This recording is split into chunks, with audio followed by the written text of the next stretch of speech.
Hello Pisces, welcome to Guruma Hindi tarot. और ये reading है आपके अप्रैल के फर्स्ट वीक की। तो चलिए देखते हैं क्या मैसेजेस हैं आपके लिए। 8 of Graves,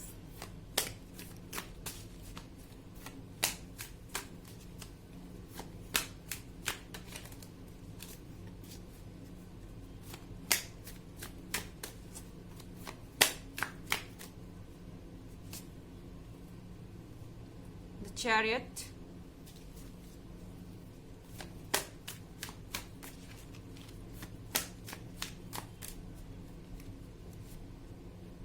the Emperor,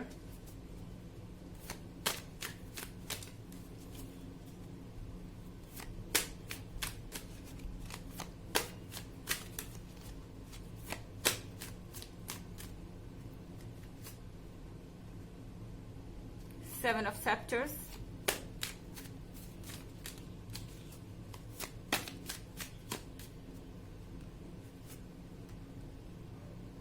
and Ace of Scepters। सो हमारे पास पहला कार्ड 8 ऑफ ग्रेव्स का है। पाइसेस, आई थिंक आपके पार्टनर को बंधा हुआ सा फील हो रहा है। उन्हें लग रहा है कि वो किसी सिचुएशन में फंस गए हैं एंड इससे निकल पाना उनके लिए बहुत ज्यादा मुश्किल है। द चैरियट के साथ ये पर्सन ईगर होता जा रहा है। इस पर्सन के अंदर पेशेंस नहीं है और ये ऐसा है जैसे कोई इंसान दलदल में फंसा हुआ है, मगर निकलने की कोशिश जितनी ज्यादा कर रहा है उतना ज्यादा उसमें फंसता जा रहा है। ऐसा इसलिए है क्योंकि द एम्परर का कार्ड है यहाँ पर। इस पर्सन के अंदर बहुत ज्यादा एरोगेंस है, इस पर्सन के अंदर बहुत ज्यादा ईगो है और इस पर्सन को लगता है कि वो हर चीज अपने हिसाब से कर सकते हैं, वो ही हमेशा सही है, उनके पास हमेशा चॉइसेस हैं और आपको हमेशा उनसे पूछ कर कोई काम करना चाहिए, हर चीज उनसे परमिशन लेके करनी चाहिए। या फिर ये ऐसा है जैसे कि इस पर्सन को लगता है कि आपकी अपनी कोई आइडेंटिटी नहीं है, वो जैसे चाहे आपको ट्रीट कर सकते हैं, आपको ही सरेंडर करना पड़ेगा। हो सकता है कि आप किसी एरीज से डील कर रहे हो। द एम्परर का कार्ड है। हालांकि ये इतना भी जरूरी नहीं है, ये कोई फायर साइन भी हो सकता है या अलग अलग बॉन्ड्स भी है।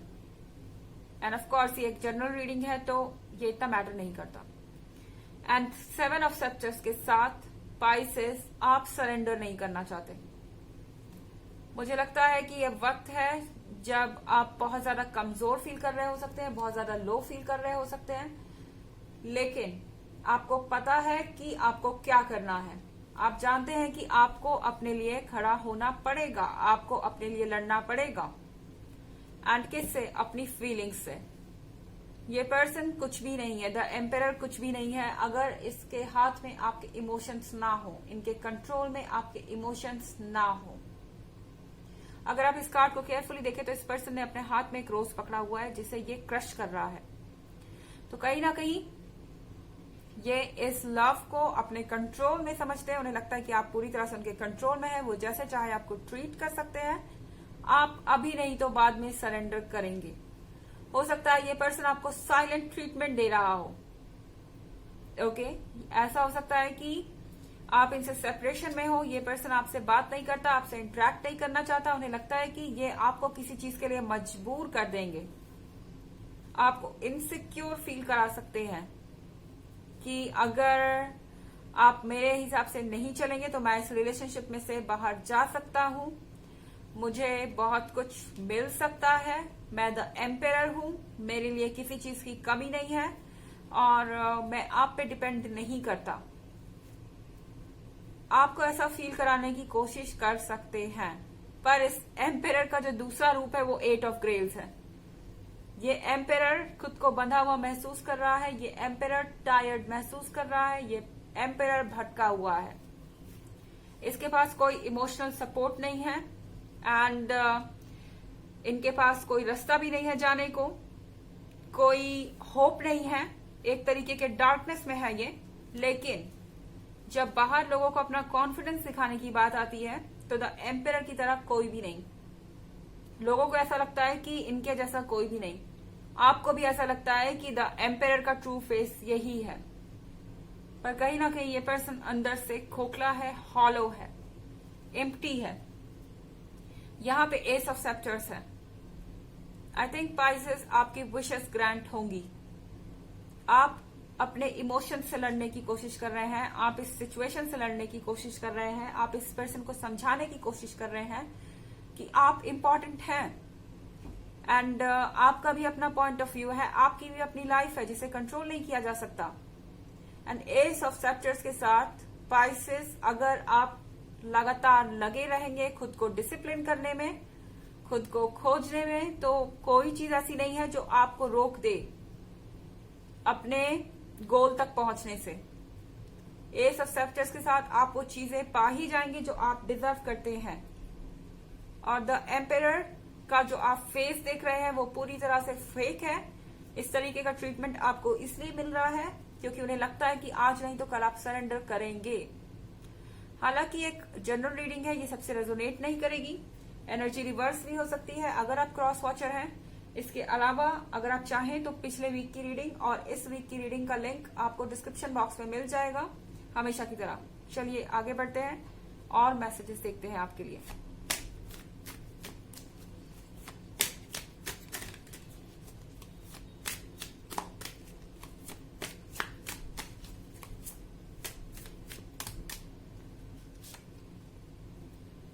Ten of Scepters in reverse.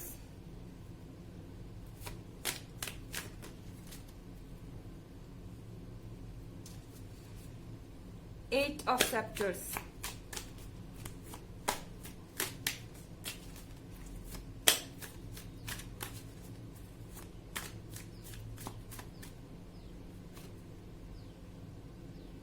Queen of Graves.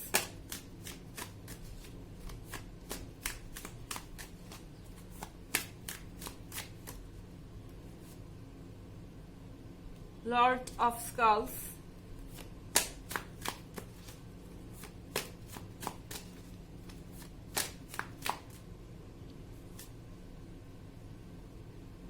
And the Devil.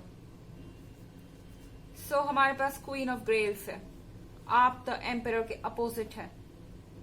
आप द एम्पेरर को कंप्लीट करते हैं और इस समय जो एम्पेरर आपके अंदर देख रहे हैं वो खुद हैं। अपनी रिफ्लेक्शन देख रहे हैं आपके अंदर। उन्हें लग रहा है कि आखिर आप इतने बिटर क्यों हो रहे हैं, आखिर आप इस तरह से क्यों रिएक्ट कर रहे हैं जैसे अब आपको परवाह नहीं कि ये रिलेशनशिप कहाँ जाता है, और ऐसे क्यों रिएक्ट कर रहे हैं जैसे कि ये पर्सन आपके लिए मायने नहीं रखता, उनका पर्पस पूरा नहीं हो रहा है आपको सरेंडर करवाने का। तो कहीं ना कहीं इस पर्सन को अपनी रिफ्लेक्शन आप में देखने को मिल रही है। जैसे वो नहीं सरेंडर करने को तैयार है वैसे आप भी नहीं सरेंडर करने को तैयार हैं। आप उन्हें बताना चाहते हैं कि आप उनसे डिफरेंट भले ही हो सकते हैं, आप वीक नहीं है, पर आप भले ही फेमिनिन दिख सकते हैं, ऐसा लग सकता है कि आप डेलिकेट हैं, आपके अंदर सॉफ्टनेस है, हम्बलनेस है, आप एरोगेंट नहीं है द एम्पेरर की तरह, और ना ही आप दूसरों को अंडर एस्टिमेट करते हैं या दूसरों को कम आंकने की कोशिश करते हैं। मगर इसका मतलब ये नहीं है कि आप सरेंडर कर देंगे अपने हालातों के सामने। एट ऑफ सेप्टर्स के साथ आई थिंक आपको जंप करना पड़ सकता है एक ऐसी सिचुएशन में जहां आप जंप करने के लिए तैयार नहीं है। इमीडिएटली कोई एक्शन लेना पड़ सकता है क्योंकि अब डिसीजन लेने का टाइम आ चुका है, आप और ज्यादा वेट नहीं कर सकते। और यहाँ लॉर्ड ऑफ स्कल्स के साथ ये पर्सन आपको ये बताना चाहते हैं कि उनके जैसा आपको कोई नहीं मिलेगा। हो सकता है आपके सामने शो ऑफ करें चीजों को, ये दिखाने की कोशिश करें कि वो कितने ज्यादा स्पेशल हैं, उनकी जगह कोई नहीं ले सकता, एंड तरह तरह की बातें। हो सकता है दूसरों को डेविल दिखाने की कोशिश करें, द डेविल के साथ आपको बुरा फील करवाएं अपने बारे में। जब आप किसी और में इंटरेस्ट लेते हैं तो दूसरों को छोटा दिखाने की कोशिश करें, या आपको ये समझाने की कोशिश करें बार बार कि आपके आसपास लोग हो सकते हैं लेकिन लुक मेरे जैसा कोई नहीं होगा। इस तरह की चीजें, सेल्फिश चीजें। एंड 10 ऑफ सेप्टर्स रिवर्स में है। आप अपने बोझ से तंग आ चुके हैं। आई थिंक पाइसेस, ये आपका लिमिट, आप अपने लिमिट पे पहुंच चुके हैं। इन 10 ऑफ सेप्टर्स को आप उठाकर फेंक देना चाहते हैं, आप फ्री फील करना चाहते हैं और आगे बढ़ना चाहते हैं। चलिए देखते हैं आपके लिए क्या मैसेजेस हैं।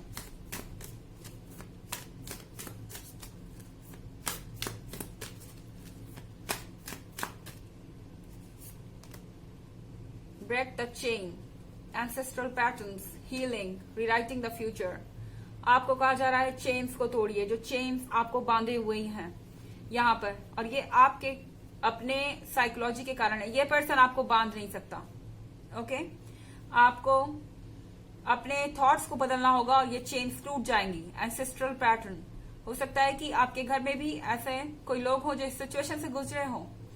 आपको हिस्ट्री में जाके देखना चाहिए कि इसका नतीजा क्या हुआ था। आप हील करेंगे, एक बार आप इन चेन्स को तोड़ दें, आप हील करेंगे, अपने आप को बेहतर जगह पे पाएंगे और बेहतर फील करेंगे और अपना फ्यूचर दोबारा लिख पाएंगे अपने तरीके से। तो ये थी रीडिंग इस वीक की। आई होप आपको अच्छी लगी होगी। Thanks for watching. Till next video, bye.